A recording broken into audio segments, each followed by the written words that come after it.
আসসালামু আলাইকুম। আমি doctor Enamullah, Parvez natural medicine. আমার চেম্বার হচ্ছে মার্জান মেডিসিন কর্নার, চৌরাস্তার ডাক বাংলা সড়ক, লালমোহন। আমি একটা প্রাকৃতিক জিনিস দেখাচ্ছি যে আমার 30টা করলা গাছ আছে, নতুন সবেমাত্র মাথায় উঠতেছে, খুব সুন্দর। এসব প্রাকৃতিক দৃশ্যের কাছে আসলে আমার মনটা ভরে যায় যে পাতাগুলা বাতাসে নড়তেছে, আল্লাহর কতটা নেয়ামত, মানসিক প্রশান্তি। দেখেন কত সুন্দর, যে সবেমাত্র উঠতেছে মাথায়,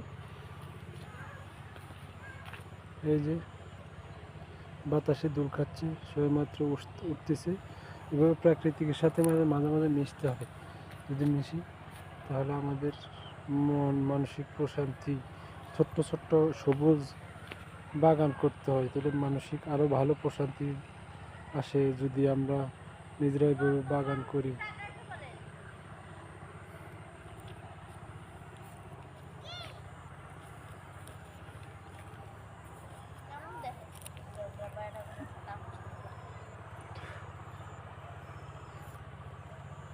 ওই উপর টাকা আইছে।